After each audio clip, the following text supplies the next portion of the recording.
우선 뭐 우리 민주당으로서도 불가피하게 그런 비례정당을 만들 수밖에 없었지만 그것에 대해서는 사실 국민 여러분께 지금도 정말 죄송하다고 이렇게 말씀드리고 싶습니다. 사실 저희가 전혀 의도하지 않았지만 자유한국당이 비례위성정당을 만들면서 이렇게 참 불가피하게 우리도 그런 비례정당을 만드는 선택을 할 수밖에 없었다 이렇게 말씀드리고 싶습니다. 물론 이제 우리가 만든 비례 정당은 사실 자유한국당하고는 좀 다른 어떤 과정과 그 내용이 있지만 그럼에도 불구하고 그것에 대해서는 우리 민주당으로서도 국민들께 송구하다 이렇게 말씀을 드리고요. 저는 아쉬운 게 사실 이제 여야 간의 준연동제를 받아들일 때 225대 75로 최종 합의를 했지 않습니까?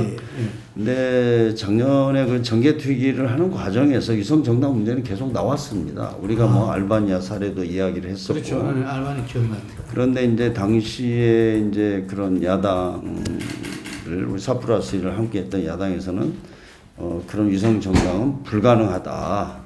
뭐 이런 생각을 했었고요.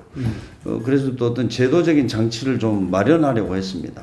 그래서 뭐 헌법학자 또 뭐 정치학자 뭐 여러 뭐 전문가들과 상의도 했는데 사실 어떤 법률적으로 그걸 강제할 수 있는 것을 못 찾아서 사실은 그렇게 합의를 할 수밖에 없었고요. 대신 이제 225대 75를 했을 때는 위성정당을 만드는 게 사실상 별로 의미가 없습니다. 네, 아무튼 그건 뭐 내가 자세히 말씀드리지 못하겠고. 근데 그 당시에 이제 또 야당에서 또 어떻게 협상을 하다 보니까 뭐 240대 60 최종적으로는 또 지방을 우리가 배려해서 지방의 의석을 줄일 수가 없다. 이렇게 하다 보니까 253대 47로 합의를 할 수밖에 없었지 않습니까? 그래서 이제 뭐 다 기억을 하시겠지만 당시 야당에서는 47석을 다 연동제를 해야 된다. 그런데 지금 만약에 그대로 했으면 결과가 어떻게 됐겠습니까? 47석을 그대로 했으면. 그래서 어떻게 협상을 해서 사실 연동형 캡을 30석으로 했던 거죠. 근데 저는 이제 당시에도 저희들이 이제 계속 이거를 한번 여러 가지 시뮬레이션을 해보니까 20석이면 사실 위성정당을 만들어도 별 실익이 없습니다. 그래서 이제 그 정도면 우리가 자유한국당하고도 좀 이야기가 될 수 있고 이렇게 좀 합의를 이룰 수가 있다는 판단을 했었고요. 그래서 그걸 굉장히 많이 설득을 했는데 그게 이제 4+1을 같이 했던 야당도 안 받아들이고 자유한국당에서도 안 받아들여서 30으로 했던 거죠. 그게 이제 13개 차이가 별로 큰 것 같지는 않지만 결과적으로는 위성정당을 만들 수밖에 없는 상황으로 만든 거고 또 그것이 이제 이런 결과를 초래했다고 봅니다. 그래서 만약에 이제 20석을 했을 때는 일단은 준연동제라는 제도를 좀 도입하고 그리고 또 한 번 이 선거법에 대해서는 다시 한번 우리가 좀 논의와 이 개선이 필요하다 이런 생각을 가지고 있었죠. 근데 결과적으로는 뭐 일단 지난번 4+1에서 합의한 47석 중에서 30석을 연동제로 하는 이것으로 뭐 선거를 치르게 됐고 그러다 보니까 이렇게 이제 위성정당까지 이게 발전을 해서 사실은 처음에 의도와 다른 이런 결과가 나왔다 이렇게 생각이 됩니다. 다음에 또 이럴 수는 없잖아요. 저는 이제 이 법안은 이미 용도 폐기됐다고 봅니다. 용도 폐기됐다. 저는 뭐 그렇게 보고요.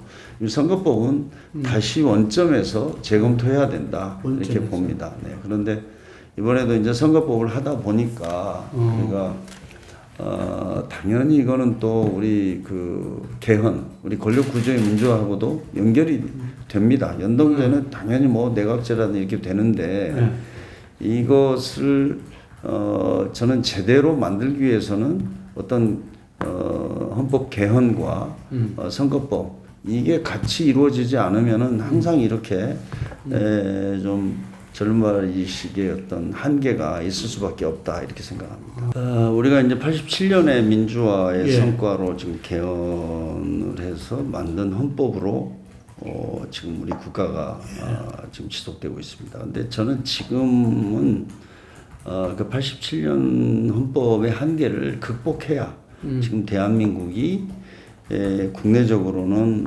어떤 이 극단적인 어떤 뭐라 그럴까요? 뭐 갈등과 대립 이런 것들을 벗어날 수 있고 또 나가서는 지금 우리가 4차 산업혁명의 시대에 또 이 세계 속에서 대한민국을 새롭게 이렇게 만들기 위해서는 지금과 같은 헌법 체계에는 한계가 많이 있다 이렇게 생각합니다. 저는 그거는 저도 국회에서 계속해서 저는 뭐 18대부터 저도 개헌을 해야 된다고 주장을 해왔는데 제가 이제 원내대표 돼서도 되기 직전에 정부에서 사실 문재인 대통령께서도 개헌을 공약으로 했었고 당시에 이제 국민들이 지금 바라는 권력 구조는 지금 대통령제를 유지하면서 어떻게 하면 그 권한을 좀 더 분산시키고 그 권력 뭐 이게 그러니까 뭐 감시와 뭐 균형 이런 것들을 유지할 수 있는가 이게 이제 하나의 과제고요. 그 다음에 지금 5년 단임제 이것이 가지고 오는 여러 가지 문제가 있지 않습니까? 그래서 이제 저는 그 뭐 대통령 연임제로는 좀 꼭 바꿔야 되고 대신 지금 대통령에게 이제 집중돼 있는 권한을 어떻게 하면 좀 더 분산을 시킬 것인가 이런 큰 틀에 대한 어떤 사회적 합의가 있다고 봅니다. 그거는 이게 헌법이라는 것도 결국은 정치인들이 자신들의 이해관계에 따라서 이렇게 그 서로 그냥 적당히 합의해서 만들 수는 없지 않습니까? 그래서 저는 지금 국민들의 거의 뭐 한 70~80%는 그 이제 대통령 연임제와 대통령에 집중된 권한을 분산시키는 이런 내용으로 하는 권력 구조의 이런 변화가 필요하다 이렇게 보니까 저는 이제 그런 것에 합의를 하면 나머지 문제 이렇게 크게 저희가 그렇게 쟁점이 될 내용들은 없다고 봅니다. 그래서 저는 그것이 우리 이제 좀 정치도 좀 더 이런 대립과 뭐 대결의 정치에서 대화하고 타협하는 정치로 나아가고 더 나아가서는 지금 우리 대한민국이 직면하고 있는 여러 지금 국가적인 과제들을 좀 해결해 나가는 뭐 그런 새로운 계기를 만들려면 반드시 개헌을 해야 된다 이렇게 생각합니다.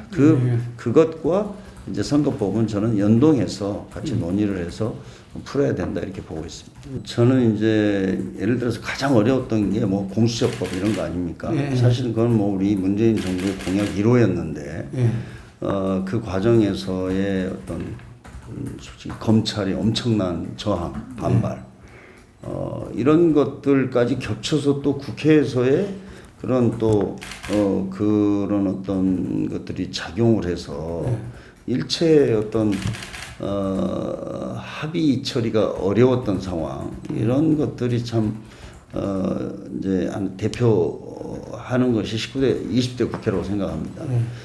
그런데 저는 어떻게 보면 지금은 이제 21대 국회에서는 지금 코로나 위기를 우리가 좀 잘 관리해서 지금 안정적인 국면으로 들어서고는 있지만 지금 경제적 어려움은 이제 시작하는 거라고 저는 봅니다. 그래서 여기에 이제 우리가 해야 될, 국회가 해야 될 입법 과제라는 이런 게 굉장히 많습니다. 예를 들면 지금 무슨 그 항공 관광 산업이라든지 지금 완전히 여기가 거의 무너지게 생겨서 정부에서 또 뭐 재정 어떤 지원 대책 같은 걸 만들었는데 이런 것들도 막 이건 시간을 다투는 입법 과제들이기도 하고요. 그래서 저는 어느 때보다도 지금 상황이 또 뭐 세계적인 어떤 위기 상황이기 때문에 이번에는 좀 국회가 그런 어떤 민생이나 경제에 관련된 더군다나 또 이 과정에서 또 국민들이 겪어야 할 어려움들을 해결할 수 있는 이런 입법은 정말 초당적인 협력을 통해서 빨리 국회가 그 좀 토대를 만들어 줘야 된다 이렇게 생각합니다.